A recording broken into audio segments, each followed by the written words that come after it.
Mi padre me dio un sabio consejo en aquella ocasión. Hablo de primaria, del intermedio, ¿te acuerdas del ciclo intermedio de esa época? Además, llévate un libro. El autor, para que tú seas exitoso, es el papá. Cuando uno encuentra este hábito, también encuentra la alegría de aprender más cosas, ¿no? Porque el hábito de la lectura tiene sentido en tanto y en cuanto uno conoce más. Nada te llega del cielo, todo es con esfuerzo. Aquí es fundamental pensar en una meta de largo plazo. A veces no se encuentra mucho sentido cuando uno dice esto, ¿para qué me va a servir? Por mi experiencia, yo diría, todo sirve en la vida. Hay que tomar lo que está a nuestro alcance. Exacto. Y tomar decisiones. Tomar decisiones, porque más adelante, después se podría dar eso que te gusta, pero tú ya estás mejor preparado para tomar esa otra decisión. Los contactos pesan mucho, Ademar. Claro, nos hemos llevado nosotros en esa ocasión un tremendo aprendizaje. Pero claro. Nunca olviden llevar una tarjeta a cualquier evento que están yendo. Un evento, una conferencia, una charla, lo que fuera, una presentación de algo. Número 1. Y número 2, nunca vayan en grupo, pero no estén desaprovechando momentos para generar contactos. Con el auspicio de TXN Bolivia, Café Club Serotonina y Los Caminantes, Paseadores de Personas, presentamos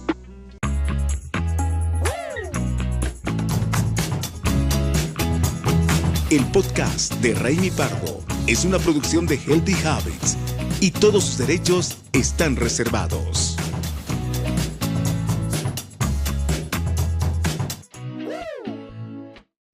Ademar Poma de Chama es investigador en ciencias sociales y especialista en educación, comunicación, desarrollo y género. Inició su trabajo profesional como docente de educación regular y luego como docente universitario en cursos y programas de grado y posgrado.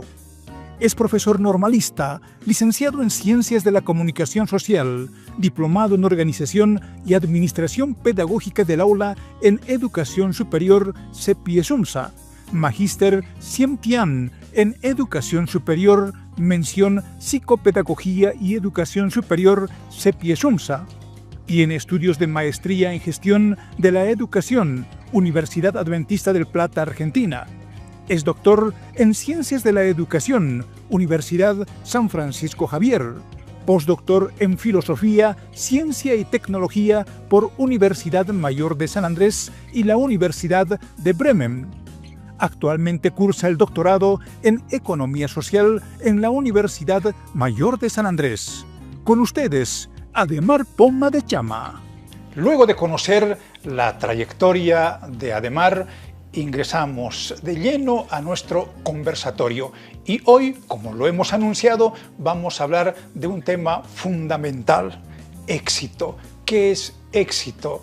¿Cómo logramos el éxito tan anhelado que todos buscamos? De ese tema estaremos hablando con Ademar. Además, Ademar es un experto en el tema, tiene una trayectoria muy importante y hoy vamos a hacer todos los esfuerzos para que usted pueda tener información válida, para que usted pueda actuar de manera inmediata. Ademar, un gusto tenerte en este 9º episodio del podcast Hábitos Saludables. Bienvenido una vez más. Gracias, querido Raimi. Para mí es un verdadero placer, un honor estar contigo en tu programa. Este programa tiene su impacto. Qué bueno que se llegue a tantas personas por medio de esta plataforma. Así que muy contento, muy feliz de estar contigo en esta noche. ¿Te consideras una persona exitosa, Ademar? Yo creo que sí. Me considero una persona bendecida. Qué lindo. Bendecida enormemente. Gracias a los logros, los éxitos que se han dado y por supuesto muy feliz de compartir algo de lo que ha significado mi experiencia. ¿Cuál es el concepto de éxito para ti?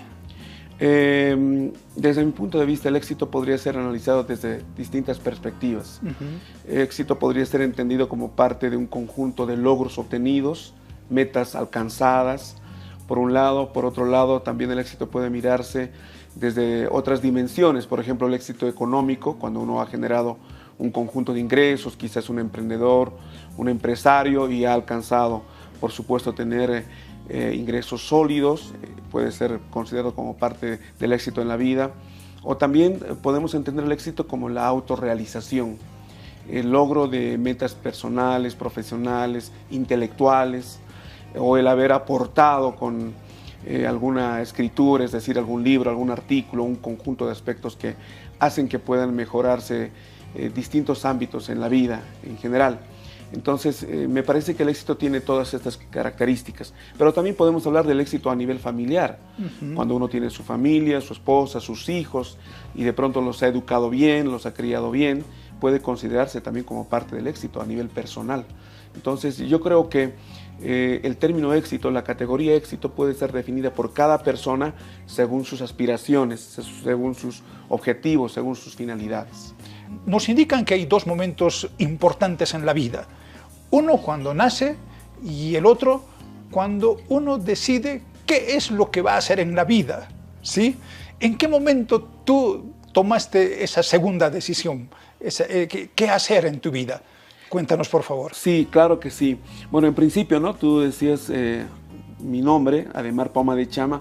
Sin embargo, yo le he puesto ese nombre de Chama porque es mi nombre comercial, es mi marca registrada. Te cuento que he registrado ese nombre en Senapi. Ah, qué bueno. Porque mi nombre completo es Ademar Marco Poma Chuquimia. Ese es mi nombre completo. Sin embargo, desde hace algún tiempo atrás he estado escribiendo, aportando y he usado este nombre, Ademar Poma de Chama. ¿Por qué razón? Porque yo soy de una comunidad originaria, se llama Chama. Ah, caramba. Sí, justamente, entonces, Ademar Poma de Chama me ha parecido un nombre muy particular, como un poco para mostrar, para generar ciertos productos, ciertos aportes. Y la verdad que pega, ¿no? Ahora, ¿por qué? Lo que pasa es que mis padres, así como conversábamos, mis padres son originarios. Mi papá era originario de la provincia Ingavi, donde está esta comunidad, que está a 1 hora y un poquito más de Viacha, ¿sí? Pero bueno, en esa época, cuando era yo niño, era lejos, por supuesto, el camino de ripio era muy complicado. Y mi madre era de otra provincia, de la provincia de Pacajes. Ambos son migrantes, se conoce acá en la ciudad. Y bueno, cuando nos criamos, evidentemente yo estudié en colegios fiscales, en la Escuelita España. Y en cada vacación mi padre me decía, Ademar, tienes que ir a ayudar a los abuelos, porque mis abuelos eran labriegos, labriegos, agricultores, vivían del campo.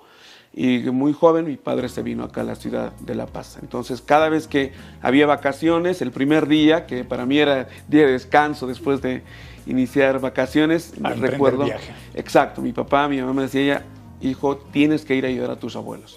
Pero a la hora de ir al campo, mi padre me dio un sabio consejo en aquella ocasión. Hablo de primaria, del intermedio, ¿te acuerdas del ciclo intermedio de esa época? Además, llévate un libro. Yo recuerdo bien ese consejo. Pero papá, que no sé qué, no, llévate un libro. Y me llevaba algunas veces libros de química, del colegio, de historia, de geografía, y me iba ahí. Y claro, llegaba al campo, mis abuelos aymaraparlantes me decían, bueno, está bien que has venido a ayudarnos, entonces así que hay que ir a sacar los animales al campo. Y yo me acuerdo de estar ahí en el cerro, cuidando las ovejas o las vacas, y con mi libro ahí al lado de los arbustos, de la paja brava, ¿no? Y horas, porque los animales están ahí 4, 5, 6 horas y uno tiene que estar pasteando, ¿no? Ese fue para mí un elemento vital. Ahí me perdía, bueno, 2 semanas, 3 semanas, dependiendo del tiempo que había que estar con los abuelos. Entonces, para mí fue un hábito que yo continué por muchos años después. Bárbaro, sí, yo le agradezco a mi padre, que en paz descanse, falleció hace muchos años. Fue un legado que me dejó. La verdad que le agradezco mucho, porque al principio yo no entendía. Decía, pero ¿por qué? Que esto, que lo otro. Es vacaciones. Es vacaciones. Y cada vez, y recuerdo bien, cada vez que yo volvía, además, ¿qué estás estudiando? ¿O qué estás leyendo? Siempre era su pregunta, ¿no? ¿Qué estás leyendo? ¿Y ahora qué? Entonces, yo le decía, papá, me he inscrito a la normal, porque, ¿sabes? Yo salí bachiller del año 1982 del Colegio San Simón de Ayacucho. Ya. Una época difícil, acuérdate, porque se recuperó la democracia, el año 82. Y ese año, al año siguiente, el 83, se abrieron todas las normales, las universidades, porque se recuperó la democracia. Entonces yo entré a la normal. Yo salí del colegio Ayacucho cuando tenía 16 años. Entonces salí del colegio Ayacucho, me fui al cuartel. Me acuerdo que fui a hacer cola al colegio, al cuartel de Tarapacá. Ya. Cuando él me tocó la entrevista, me dijo, ¿cuántos años tienes? Ah, no, esto es para personas de mayor edad. Así que me rechazaron. Me rechazaron y, bueno, ya ni modo, dije. Entonces, ¿y ahora qué? Y se abrió la normal. Entonces, igual haciendo colas, como siempre, porque había mucha gente, porque las normales se estaban abriendo después de mucho tiempo. Entonces, postulé y felizmente accedí. Estuve 4 años en la carrera. Estudié para ser profesor de ciencias sociales. Me fue bien, fui abanderado de la carrera, el mejor alumno en los 4 años, y esa vez había una disposición. Los abanderados no hacen años de provincia. Ah, caramba. Ya. Sí, fue... Directo a la ciudad. Sí, empecé a trabajar en el colegio La Salle Fiscal, un colegio en la Florida. Ahí empecé a trabajar. Entonces, y como trabajaba en la ciudad, también me dio la oportunidad de estar en la universidad.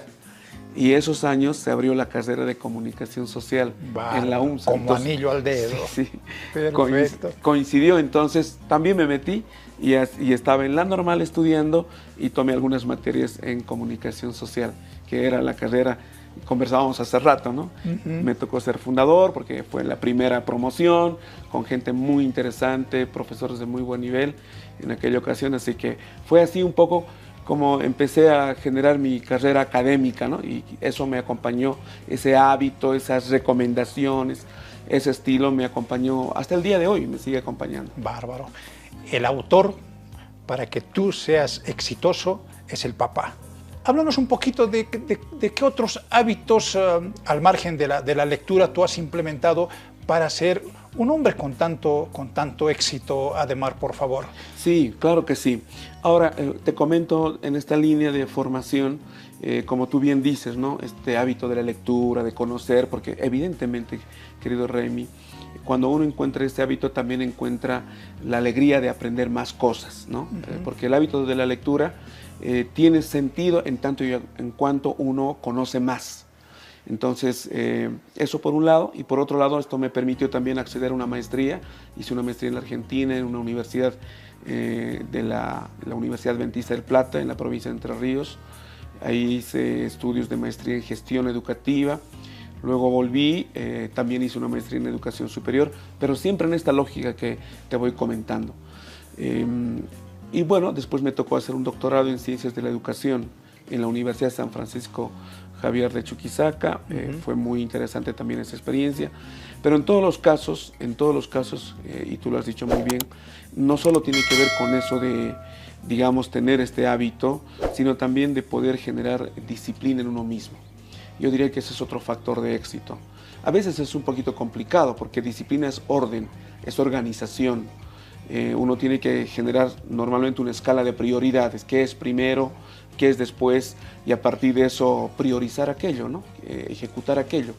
Entonces yo creo que estos son factores que a mí en lo personal me han ayudado muchísimo, no solo en mi vida académica, digamos, sino también en mi vida profesional, ya ejerciendo la docencia, porque si bien yo trabajé como profesor en colegios, sin embargo, por estas otras oportunidades que tuve en la vida, me dediqué a otras funciones. Me tocó hacer estudios de consultoría, investigaciones, y en todos esos aspectos, por supuesto, estos elementos han sido importantes.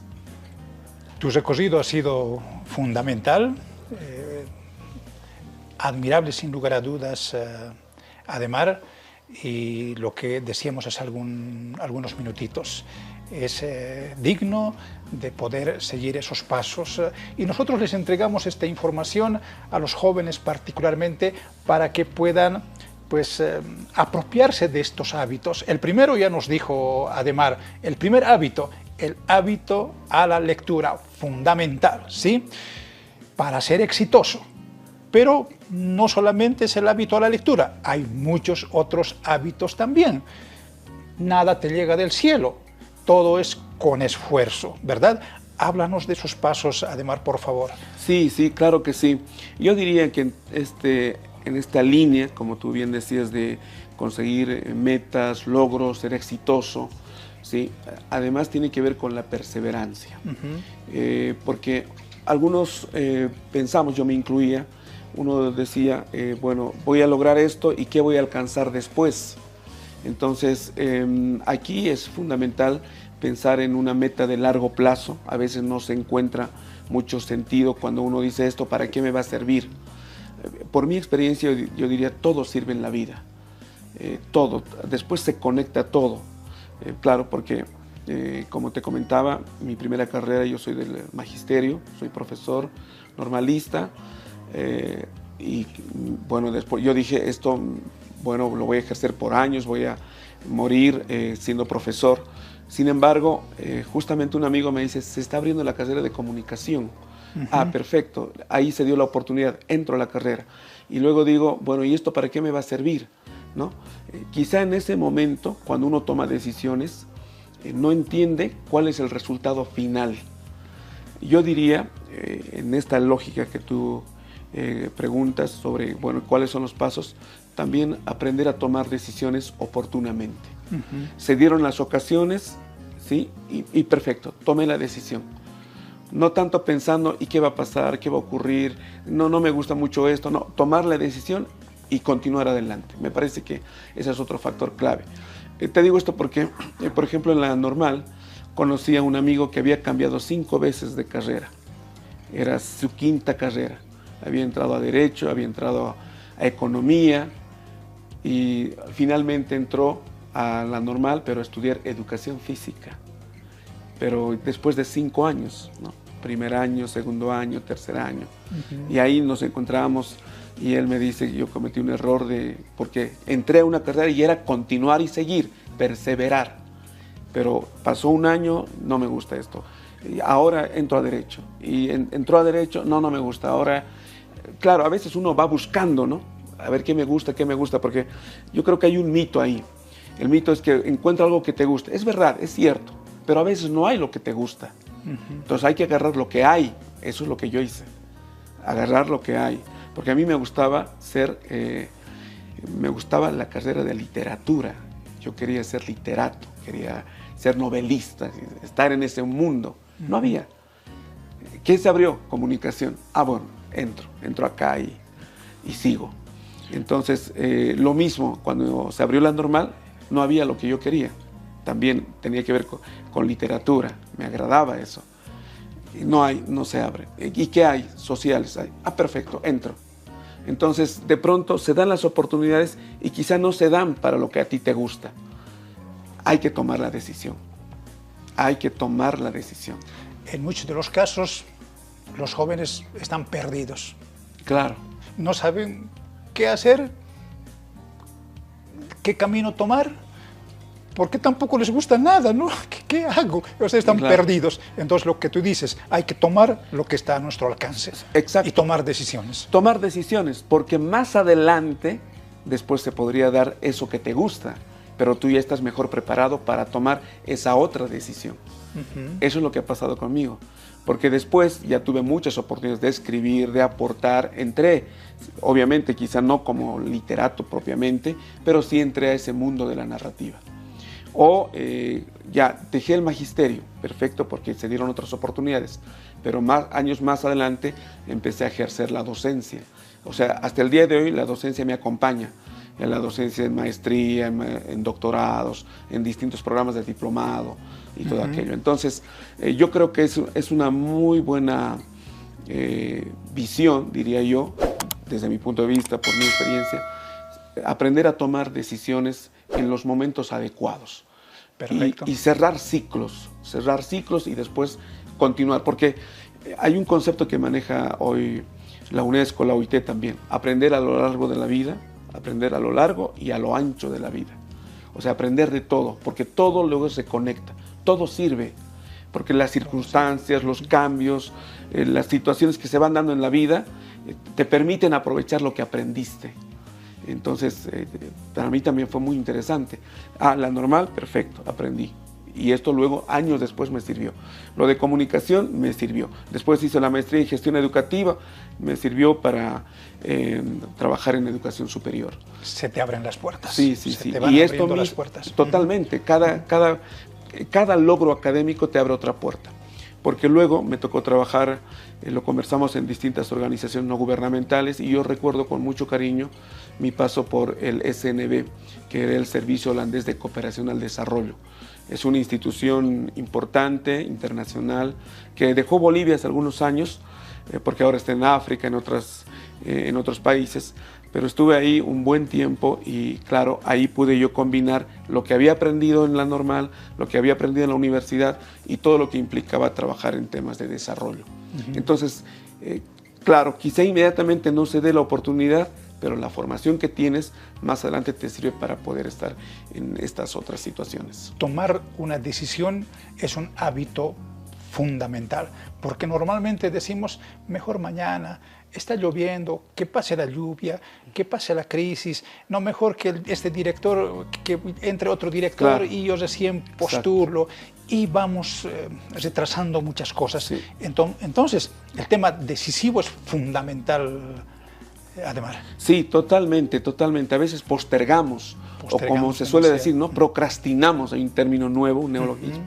¿Procrastinar? Sí, es de postergar, no, como tú bien dices, ¿no? Agarro pretextos, no, es tarde, o no se puede, o han cambiado de personal, o después, o no, esto no parece interesante. Conozco a personas con buena formación, pero que dicen, sí, pero ahora todo está copado, no, ahora todo es politizado, entonces van encontrando pretextos, ¿no? Vamos encontrando, porque también nos pasa en algún momento, pero no es lo correcto.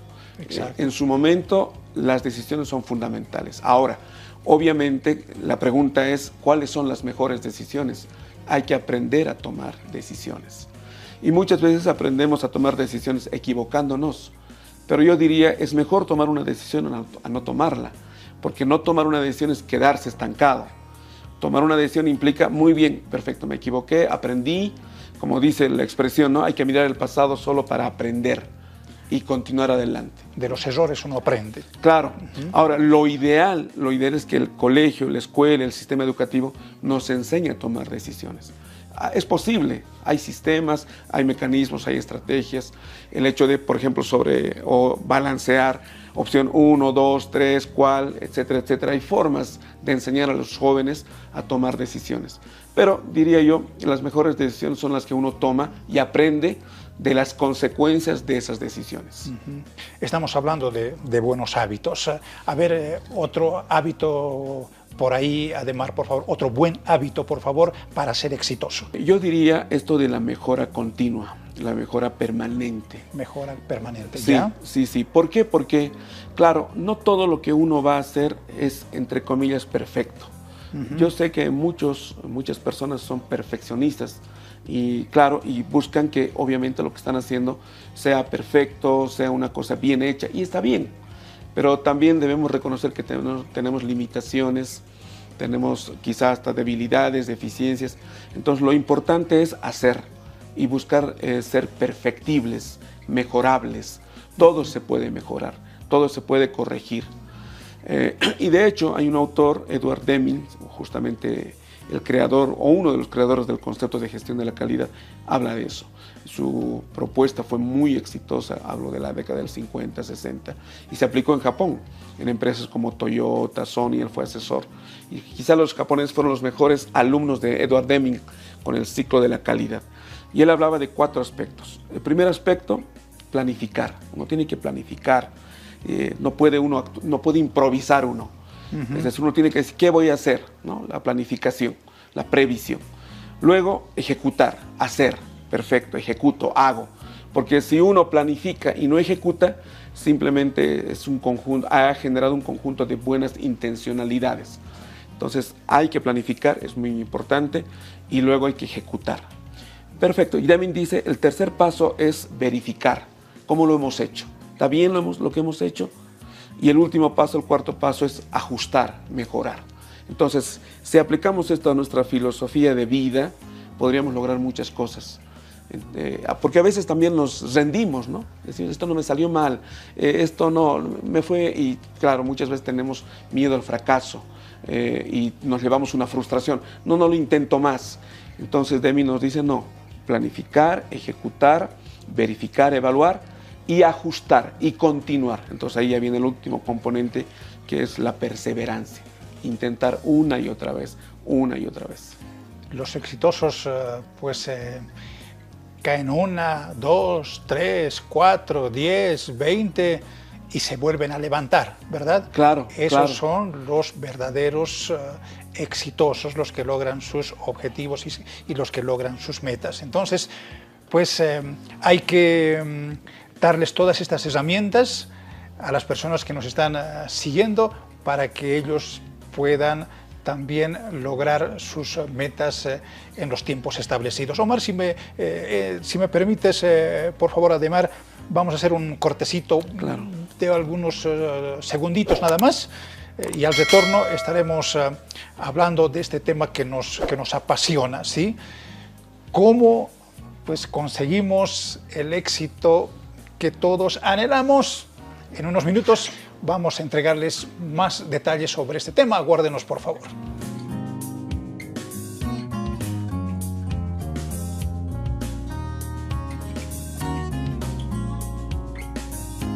Seguimos con nuestro 9º episodio y hoy estamos hablando de un tema muy bonito: cómo ser exitoso. Nuestro invitado especial, Ademar Poma, él es profesor titulado de la Simón Bolívar, de la Normal Simón Bolívar, comunicador social, tiene estudios a nivel licenciatura, posgrado, doctorado, postdoctorado, una trayectoria fundamental. Tengo en mi celular y bajé algunas palabras sabias de Ademar y que voy a compartir con todos ustedes, ¿sí? De nada sirve invertir esfuerzos y recursos si la actitud no funciona.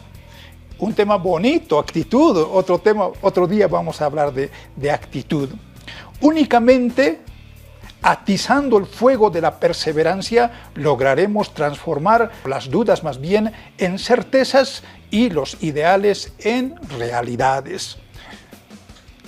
Otro punto clave: el carácter del líder decide el destino de la organización. Cuán fundamental es aquello. No basta soñar, dice Ademar, hay que actuar. La perseverancia es el arado que cultiva los campos de nuestros sueños. Tengo otro, y con esto cierro, ¿sí? Hay que desarmar los andamios tradicionales instaurados en la mente para iniciar la mudanza del ser. Bueno, qué palabras tan sabias, Ademar. Yo me quedo con todas porque sin lugar a dudas nos motivan, nos dan muchas energías para seguir adelante. Gracias querido Raimi. En realidad algunas de esas frases son producto de experiencias, son producto de reflexiones intensas. En mi trayectoria laboral, profesional, académica, he tenido momentos en los que han generado esas reflexiones y has dejado o has mencionado un detalle interesante vinculado a la actitud. Eso lo he visto en mí, lo he visto en las personas, en distintas instancias. Es decir, uno puede tener información, conocimiento, uno puede dominar mucho acerca de su misma profesión o también tener, por supuesto, habilidades, pero eso no es suficiente, yo diría en este contexto. Es muy importante también desarrollar actitudes adecuadas, efectivas. ¿Qué actitudes? Por ejemplo, la proactividad, la iniciativa, o la perseverancia, la responsabilidad o el trabajo en equipo, ese tipo de condiciones. Hoy de pronto el mercado laboral exige, solicita. No solo se trata de tener, como decía, muy buen conocimiento, esto está muy bien, o tener habilidades bien desarrolladas. Este componente actitudinal en muchos casos marca el éxito de la persona en el mundo laboral y profesional. Ahora, no es fácil. Claro, porque la actitud tiene que ver con 3 aspectos. Tiene un componente ideativo, tiene un componente vinculado a la subjetividad, ¿sí? A los valores, y por supuesto tiene un componente vinculado a los comportamientos. Entonces, son ideas, afectos y comportamientos. Fundamental. El conocimiento, además, suma, ¿sí? Hay muchas personas como tú, con muy buena trayectoria. La experiencia también suma. 5 años, 10 años de expositores, de docentes, de profesores. Pero tú sabes muy bien que la actitud multiplica. Imagínate cuán importante es la actitud. Seguimos con el tema, Ademar. Hablamos de los factores que vinculan al éxito. Tú tienes mucha experiencia en ese tema. Háblanos, por favor. Adelante, sí, Ademar.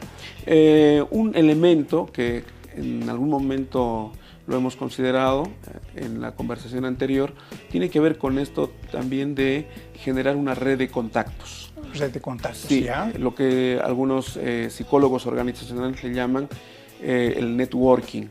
Es decir, uno puede tener formación, lo has dicho muy bien, experiencia, y eso es importante, pero cada vez más es fundamental empezar a cultivar una red, ¿sí? De contactos. ¿Qué significa eso? Significa que aprovechar la oportunidad para conocer personas, expertos, gente que sabe del área o de distintas áreas, porque es posible que quizá tú no sepas algo cuando estás llevando adelante un proyecto, pero sí o sí debes conocer el teléfono de la persona que es experta en eso. Y yo lo recuerdo muy bien en ciertas lecturas, en ciertas reflexiones, incluso en talleres de capacitación, lo que, claro, este gran famoso inventor o consolidador del invento del vehículo, del automóvil, Henry Ford, fue muy criticado en su momento, pero él iba a las reuniones acompañado de un conjunto de expertos, de ingenieros y todo aquello. Entonces, es posible que uno no sepa algo, pero él decía eso, pero sí o sí debe saber el contacto de la persona que es experta. Y eso no es otra cosa que una relación de contactos, generar redes, de tal modo que podamos justamente desarrollar un aspecto positivo en el trayecto formativo de la persona. Y es más, hace algunos años yo viví en Tarija, en una institución no gubernamental, trabajando ahí, quiero decir, y un día llega un aviso para participar de un evento internacional en Santa Cruz. Estaba llegando Hidalberto Chiavenato, no sé si lo has escuchado, yo creo que sí. Hidalberto Chiavenato es brasileño, un experto en administración de empresas, uno de los gurúes a nivel mundial, tiene muchos libros de administración, Hidalberto Chiavenato. Y bueno, todos expectantes porque esta institución era de mucho prestigio en Tarija, y el gerente decide enviar a 4 personas. Nos fuimos al encuentro en la Caínco, en Santa Cruz, con Hidalberto Chiavenato. ¿Ya? Lleno el lugar, todos para escuchar al gurú, por supuesto. Un señor no muy alto, la verdad que cuando yo lo conocí, porque tenía otro concepto físico, digamos, un señor muy humilde, tranquilo, y empieza diciendo lo siguiente, dice: todo lo que iba a decir está en mis libros, así que no van a tener problema en poder adquirir el conocimiento de día. Pero vamos a hacer la siguiente práctica, dice él. A ver, ¿de qué organizaciones han venido? Dice él, Hidalberto. Entonces, claro, a ver los de Toyota, ¿no? Y levantan la mano, Toyota estaba ahí. Perfecto, o los de Imcruz, Imcruz, y así. Pero todos sentados en grupo, porque normalmente eso hacemos. ¿No? Vamos y con mis compañeros, amigos, ¿no? Hasta nosotros estábamos sentados. Estaba con mi colega, mi amigo, los 4, ¿no? Siempre yendo ahí, porque claro, normalmente es así, cuando vas a un evento, vas con tu colega, donde te sientas al lado. Y era así el salón grande de la Caínco. Y él dice eso, ¿no? Bueno, vamos a hacer un ejercicio, dice. En este momento se separan y busquen a otra persona que no conocen. Bueno, ya a nadie. Les voy a dar 20 minutos y hablen de lo que ustedes hacen y además vean en qué acuerdos pueden llegar entre ustedes y sus instituciones. Tómenlo como ejercicio, dice él, y a ver qué pasa. Bárbaro. Sí, y todos sorprendidos, no hemos venido a esto. No, a ver, hagamos el ejercicio. Y claro, como lo dice Hidalberto Chiavenato, todos, ¿no? Gerentes, gente importante ahí. Y está bien, porque ¿quién no iba a seguir los consejos de Hidalberto? Y a mí me tocó, yo trabajaba en una ONG en aquella ocasión, y me tocó estar con BG Bolivia, British Gas, los ejecutivos de British Gas, que tenían campos que estaban administrando en el Chaco. Me tocó con otra institución, éramos 4, cada uno separados. Yo ya no estaba con mis compañeros, mis amigos, sino ahí. Bueno, ¿qué tal? Nos conocimos, nuestras tarjetas ahí, y bueno, ¿a qué te dedicas? Yo trabajaba en un proyecto de responsabilidad social, y ellos eran petroleros, y así conversando. ¿Y qué hacen ustedes? Yo les digo, hacemos esto, esto. Y ahí surge un tema. Ellos dicen, necesitamos nosotros que una institución o alguien dirija un proyecto social. Lo nuestro es el gas y el petróleo, no la parte social. Exacto. Pero como estamos en una zona donde hay comunidades indígenas, no somos expertos. Pero generemos algo con ustedes. Claro, por favor, mañana pasen por nuestra oficina. Oportunidad. Exacto. Oportunidad y red de contactos. Red de contactos. Los contactos pesan mucho, además, tienen un valor muy fuerte. Claro, nos hemos llevado nosotros en esa ocasión un tremendo aprendizaje. Pero claro. Y es más, después de eso ya volvimos para la reflexión y claro, Hidalberto nos dice cómo les ha ido y empezamos a comentar nuestras experiencias. Claro, y él nos dijo después, nunca olviden llevar una tarjeta a cualquier evento que están yendo. Un evento, una conferencia, una charla, lo que fuera, una presentación de algo. Número 1. Y número 2, nunca vayan vayan en grupo, pero no estén desaprovechando momentos para generar contactos.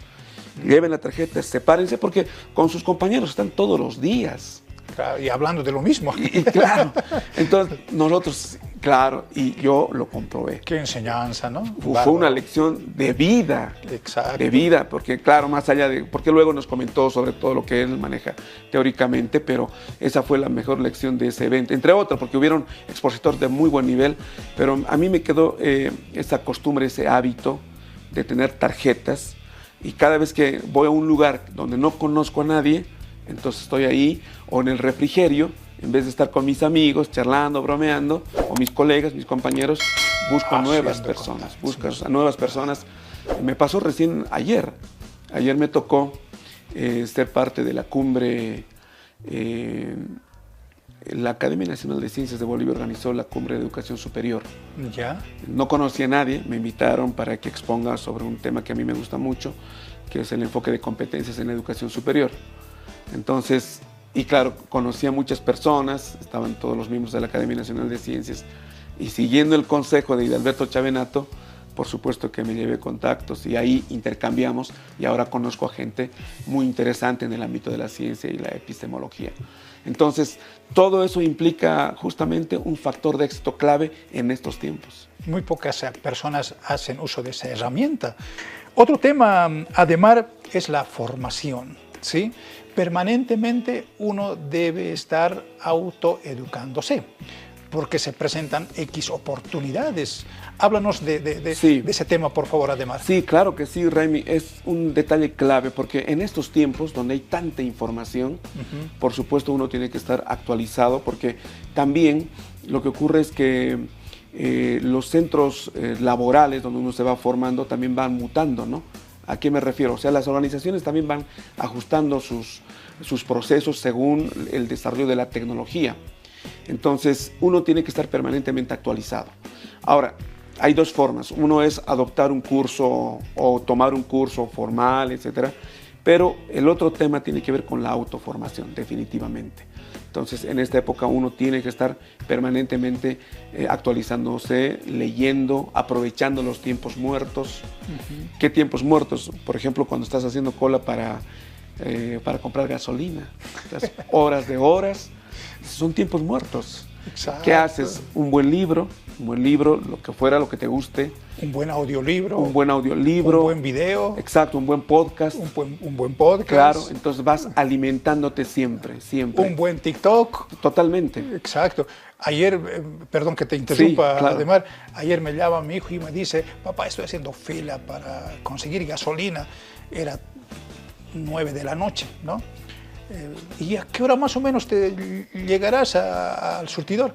Yo creo que un par de horas, a las 11, 11:30. Me dice, allá, te estoy pasando, le dije, ¿no?, unos buenos TikToks de educación financiera. Entonces le pasé, ya papá, entonces él aprovechó ese tiempo muerto, lo que tú dices, de 9 hasta las 2 de la mañana, hizo fila, ¿no? Pero se ilustró un poquito con ese material. Entonces son tiempos que se aprovechan, porque claro, hoy en día tenemos agendas apretadas, ¿sí o no? Todos estamos haciendo cosas en la mañana, en la tarde, en la noche, y vivimos entre pantallas, la pantalla del celular, la pantalla del televisor, la pantalla de la computadora. Somos migrantes y habitantes de pantallas. Entonces uno dice, ¿en qué momento uno se educa, se forma, se autoforma? En esos momentos, en esos tiempos. Esto a mí me lo aprendí, no ahora, hace tiempo, justamente como un factor de éxito. Yo viví una época en el Alto, y claro, y en el minibús, y todo, pero siempre tenía un libro. He acabado libros en los minibuses, o he acabado libros leyendo en los ascensores, o leyendo en las paradas. Entonces ahora uno haciendo cola, leyendo, porque es la única forma de que tú te alimentes. La lectura, una buena lectura, es un buen insumo para procesar el pensamiento. Y como dice el dicho, ¿no? No puedes dar lo que no tienes. Si no tengo conocimiento, si no tengo información, no voy a poder dar nada. Entonces, actualizarse permanentemente es un elemento vital para el éxito, definitivamente. El líder tiene que, pues, mostrar la capacidad, sino quien lo sigue, ¿verdad?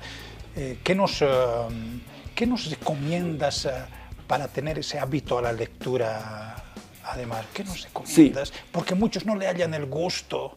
Ayer me decía un amigo, me decía, yo agarraba un libro que me obligaban a leer en el colegio, leía, pero no entendía nada. Dice. Entonces, ¿qué les decimos a las personas que nos están siguiendo en este momento, Ademar, por favor? Yo creo que ese es un tema muy importante. Evidentemente, si a mí me obligan algo a leer y que no me gusta, voy a generar tirria, rechazo a eso, porque no me gusta. Entonces, yo creo en el sistema educativo, en primaria, secundaria y por supuesto también en la educación superior, debiéramos los docentes vincular las necesidades, los intereses, las aspiraciones y las potencialidades de los estudiantes, ¿sí?, con la lectura, con selecciones de lecturas. Entonces, ¿qué cosa nos interesa? Si a mí, por ejemplo, si yo quiero aprender más, por decirte, sobre temas vinculados a administración financiera, hablando del ejemplo, es lo que me gusta, me agrada, entonces yo puedo agarrar un libro y, bueno, no sentir que me agrada o que me desagrada el libro, porque me gusta, me atrae, me interesa. Entonces, un elemento clave para mejorar los procesos de lectura es trabajar conectando los intereses con el contenido de la lectura. Hay que descubrir ese interés en la gente. Definitivamente. Lo pongo como un ejemplo. Yo conocí un profesor, todos, entre comillas, en algún momento hemos odiado la matemática. ¿Por qué? Porque a veces es tedioso, aburrido, el pensamiento abstracto, formal. Pero este profesor inteligente, ¿qué hizo? Bueno, muchachos, ¿les gusta el fútbol? Sí, obviamente, ahora con la selección. ¿Cómo no? Entonces, muchachos, para la siguiente clase traigan la tabla de posiciones del fútbol boliviano. Muy bien, todos con la tabla. Perfecto. Y va a empezar la clase de probabilidades, de estadísticas. ¿Cómo funciona esto? A ver, ¿cuántos goles a favor, goles en contra? Entonces cobra otra dimensión el aprendizaje. Entonces, partir de lo que les interesa a los estudiantes es vital para el nuevo conocimiento. Pero si yo empiezo con esto de, la probabilidad, la derivada, la integral, que esto, que lo otro, quizá los chicos digan, esto no, ¿para qué? ¿En qué nos va a servir? Siempre hay estas preguntas, ¿no? ¿O de qué nos va a servir? Entonces, partir de los intereses, de las inclinaciones, de los gustos, de las preferencias, es fundamental. Yo creo que ahí está el encuentro, el match para un éxito en lecturas a veces complejas, ¿no? A veces difíciles. Bárbaro. Nos hemos ido a otro temita, pero a ver, retomamos. Claro.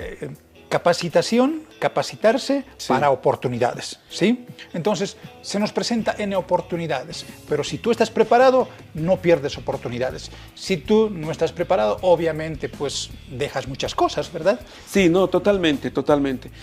Como decíamos hace rato, a veces uno no encuentra el sentido de la preparación. ¿sí?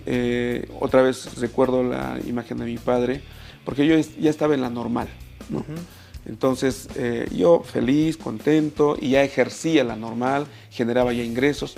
Y mi padre nuevamente me dice, Ademar, ¿ahora qué estás estudiando?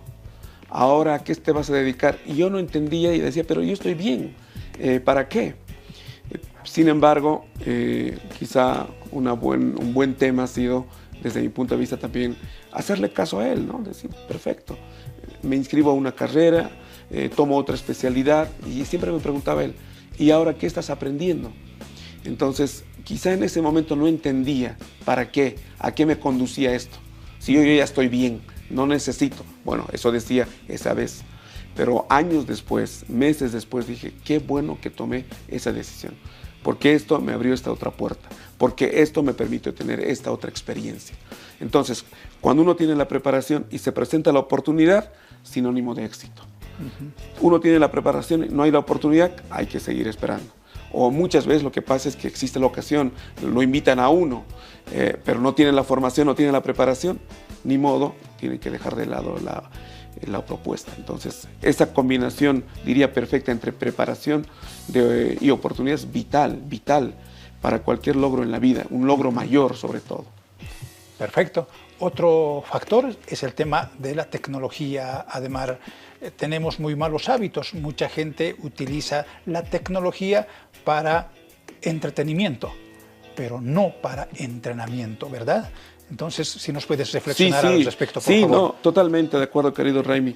Yo creo que la tecnología, y muchos lo dicen, y es cierto, es un medio, definitivamente. Es como una herramienta. Es como cuando uno tiene unas tijeras que te pueden servir para hacer cosas buenas, agradables, manualidades, y es una buena herramienta. Pero también las tijeras te pueden servir como un arma letal, ¿no? Para hacer daño. Entonces la tecnología tiene la misma cualidad. Entonces de lo que se trata es de aprender a saber utilizar adecuadamente esa tecnología. No podemos desconocer las herramientas que hoy nos ofrece la tecnología, como la inteligencia artificial y otras formas, y que cada vez más son novedosas, en absoluto. Yo creo que incluso ahora hay plataformas para distintas profesiones. Hay plataformas de inteligencia artificial para psicólogos, para tener buenas herramientas de terapia para sus pacientes. Hay plataformas artificiales o de inteligencia artificial para médicos que le ayudan a leer mejor una tomografía, una radiografía. Entonces la tecnología es vital, pero como tú bien dices, con el uso correcto, adecuado, incluso el uso ético. La UNESCO ha generado hace algún tiempo 5 elementos vinculados a las competencias digitales. El primero es, obviamente, saber qué buscar, porque lo que más hay ahora es información, demasiada información. Tanto es así que este fenómeno se llama infoxicación o infodemia. Hoy hay información, pero por todas partes. Entonces, la UNESCO te dice seleccionar esa información. Punto 1. Punto 2, ¿qué información vas a compartir? ¿Sí? ¿Qué cosa puedes, qué es correcto y qué lo compartes por tus redes sociales? Exacto. Número 3, información para producir, porque no solo hay que ser consumidor, sino también productor. Número 4, obviamente, tener seguridad cibernética, porque, claro, poner toda la información y quizá hay robos de identidades y todo lo demás. Y bueno, número 5, saber manejar plataformas. Entonces, esas son las 5 capacidades, competencias digitales que la UNESCO hoy plantea para este tiempo, y yo pienso que son perfectamente válidas. Excelente. Además, vamos a ir cerrando nuestra entrevista, nuestro conversatorio, y me gustaría hablar lo que hace ratito hacías referencia. Un tema fundamental, zona de confort, ¿sí? Muchos nos conformamos con nuestro salario, nos conformamos con un cargo, nos conformamos con un negocio, con una actividad, ¿no? Es un ejemplo tuyo, ¿no? Tú saliste de tu zona de confort. ¿Y cuáles son los resultados? Si nos puedes hablar de ese tema, por favor. Claro que sí. Bueno, la zona de confort, como dice el nombre, es una zona agradable, estás muy bien. Confortable. Claro, exacto, confortable, te gusta estar ahí. ¿Por qué? Porque uno está habituado. ya conoce, ya sabe, y claro, y tal vez es un espacio laboral y gana muy bien, ya conoce la hermenéutica, la forma de trabajar, está feliz, tiene a sus compañeros. Ahora, cuando decimos salir de la zona de confort o salir de ese espacio de comodidad, implica obviamente riesgos, implica desafíos, implica valentía. Y la pregunta es, ¿vale la pena dar ese paso? Yo diría que sí, por supuesto. Al principio puede ser complicado, claro, porque ir a otro lado o asumir otro reto, otro desafío, por ejemplo, irse a vivir a otra zona, a otra ciudad, claro, dejas acá tu familia, tu hogar, tus amigos, tu contexto, y bueno, te preguntas cómo será allá, que esto, que el otro. Entonces ahí uno se ve obligado a pensar en esto que tú dices, ¿dejo o no dejo este espacio?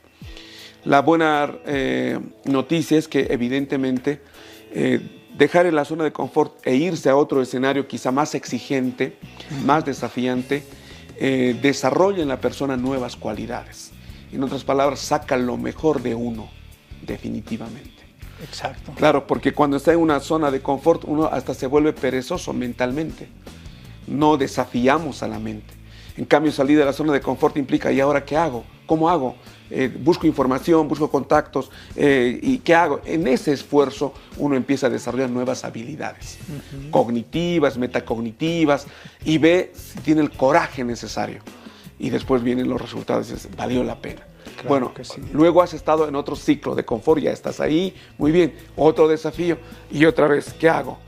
Y claro, salir otra vez de esa zona de confort implica esos riesgos, desafíos, esas decisiones valientes que uno debe tomar. Hay que hacerlo.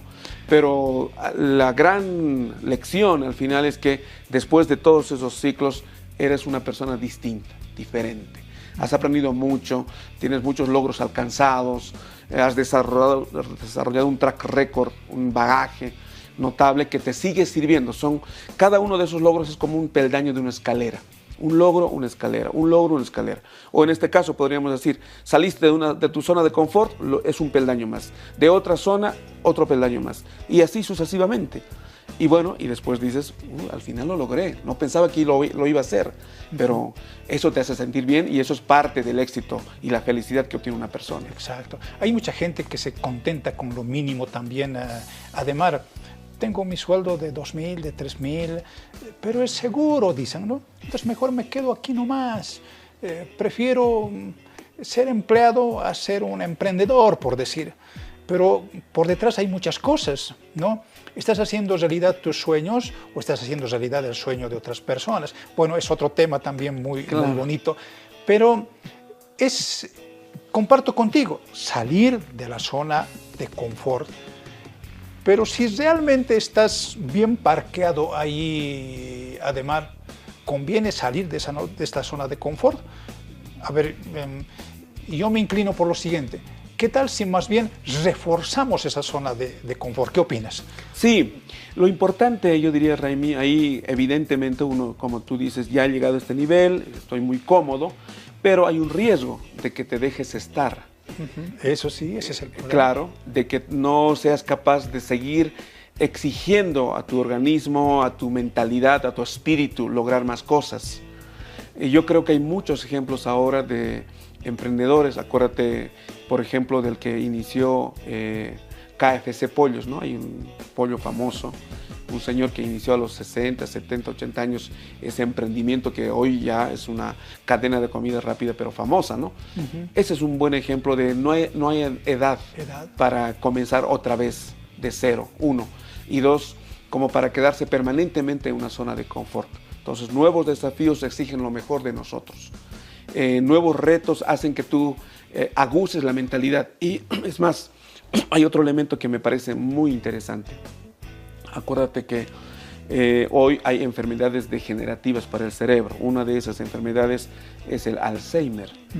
Bueno, el Alzheimer está ahora provocando mucha inquietud entre los médicos porque empieza cada vez más a producirse en personas relativamente jóvenes en el sentido de 60, 70 años, digamos, no como hace años se decía, es una enfermedad de la ancianidad. Pero la neurociencia ahora plantea y dice que una manera de atacar el Alzheimer es tener siempre activo el cerebro, es decir, desafiar al cerebro. Entonces, si uno tiene 30, 40, 50, 60 o 70 años, por ejemplo, aprender un nuevo idioma, distinto, diferente, como el francés, el ruso o uno de nuestros idiomas locales, el aymara, el quechua, es una forma de desafiar al cerebro, tener activo nuestro cerebro, tener ductilidad cerebral neuronal, y eso es una forma de combatir el Alzheimer. Entonces, ¿qué quiere decir eso? No tenemos que dejarnos estar. De pronto quizá uno diga, estoy bien, estoy contento, perfecto, no me preocupa nada más porque todos mis logros los he alcanzado, está muy bien, pero ojo, eso puede tener una consecuencia en términos de salud mental. Entonces, por esa razón, cuando uno tiene esta mentalidad, uno dice, bueno, hay que seguir aprendiendo. En cualquier circunstancia hay que salir de la zona de confort. Totalmente, ¿sí? Totalmente. Por decir, estoy jubilado, me dedico a quedarme en la cama hasta las 10 o 11, me sirvo mi desayuno a las 11, estoy súper feliz, claro, ¿no? Pero lo que tú dices, ¿cuánto daño nos estamos haciendo? ¿Cuánto daño estamos haciendo a nuestro organismo? Entonces hay que salir de esa zona de confort, salir a caminar, salir a hacer ejercicios, agarrar un libro, entre otras cosas, ¿verdad? Claro, claro. Hace poco, por ejemplo, conocí un ejemplo muy interesante de esto que estamos conversando. Hablaba con el dueño del Hotel Cochabamba, allá en Cochabamba, que es un hotel que ahora tiene su fama porque es grande, amplio, y hablaba con el dueño. El dueño tendrá en este momento unos 70, casi 80 años, y me dice, Ademar, yo comencé a emprender y a hacer mis cosas a los 60 años, y claro, hasta ahí yo aprendí un montón de cosas, pero ya a generar a partir de los 60 en adelante, ¿no? Ese es un buen ejemplo. Otro ejemplo ya más internacional, lo admiro mucho, me gusta mucho la forma en que él proyectaba la vida y su desarrollo intelectual, es este señor Peter Drucker. Es el gurú, el management, ¿no? O mejor dicho, el concepto, él trabajó mucho el concepto del management moderno, del administrador moderno, Peter Drucker. Es un clásico, pero él escribía hasta sus 80, 90 años, escribiendo, siempre activo, asesor de gobiernos, de empresas grandes y todo aquello. Y él tenía un hábito, decía, si bien conocía todo, obviamente en su ámbito, pero decía cada año, a principios de enero, digamos, él decía, ahora voy a aprender sobre todo lo que significa la biología marina, y se volvía experto en eso todo el año.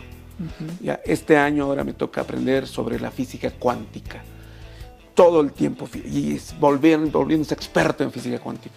Ya, el siguiente año, este año voy a aprender sobre ontología, por decir, cada año tengo un tema nuevo para profundizar. Y bueno, y eso siempre lo mantenía, digamos, actualizado, vigente para seguir asesorando a empresas, organizaciones, porque siempre estaba aprendiendo, aunque no fuera de su área. Biología marina, física cuántica, química inorgánica, y ahora sobre filosofía y no sé qué, pero todo el tiempo aprendiendo. Entonces, la verdad que, y claro, y produciendo libros, entonces es una vida totalmente realizada. Yo creo que estos ejemplos, y hay muchos otros más, nos ayudan a pensar desde otra manera, no importa o independientemente de la edad que uno tenga. La profesión dicen que no es para toda la vida, ¿no? Porque uno igual se mete en una cosa, en otra cosa, un médico hablando de liderazgo, entre otras cosas. Entonces, yo creo que depende de cada uno, ¿verdad? Claro, así es. Totalmente. Bueno, mi querido Ademar, está muy buena la conversación, pero también el tiempo se nos va. Te agradezco infinitamente por compartir este 9º podcast con nosotros. Bueno, tocamos temitas distintos, ¿sí?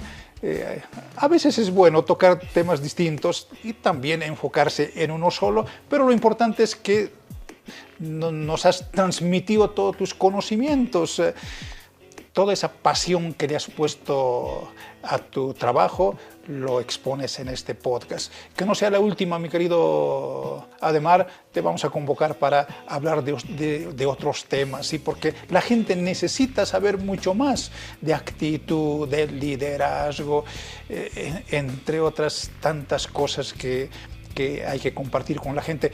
Me gustó mucho tu tema con los niños, ¿sí? Si podemos darles un adelanto, puede ser un siguiente tema, ¿qué dices? Sí, claro. Yo diría que un tema vinculado a la formación en la niñez, en la adolescencia, tiene que ver con esto de la cultura emprendedora.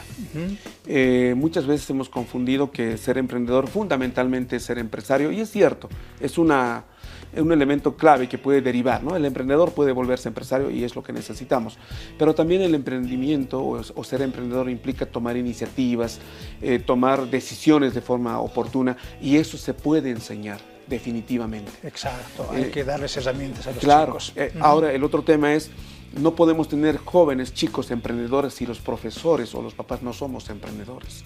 No podemos tener profesores emprendedores si los directores no son emprendedores. Entonces, tiene que ver con una cultura, ¿no? El emprendedor implica tomar riesgos, asumir desafíos, salir de la zona de confort, una mejora permanente. Ahí el error, la equivocación no debe satanizarse. El miedo, claro, porque uno siempre tiene miedo al error. Si me va mal, no. Cuando el error quizá es el espacio de mayor aprendizaje. Entonces, en esa tesitura, trabajar sobre el tema de emprendimiento desde la primera infancia, en la segunda infancia o en la adolescencia es fundamental, no solo en el colegio, sino también en la familia. Nuestro siguiente tema. Claro. ¿Sí? Sí. Ademar, una vez más, muchas gracias, agradecido infinitamente por compartir tus conocimientos con todos nosotros. No, hasta una próxima oportunidad. Gracias a ti, Raimi, un placer. Un gusto. Bueno, era Ademar Pomma, ustedes ya conocen el recorrido de Ademar, impresionante sin lugar a dudas, pero ya les decimos, esto no llegó de la noche a la mañana, fue todo un esfuerzo, gradita tras gradita, tomando decisiones inteligentes, aplicando hábitos, buenos hábitos. Entonces, para cerrar este podcast, lo único que nos queda decirles, con buenos hábitos, todo, pero todo es posible. Hasta una próxima oportunidad. Permiso.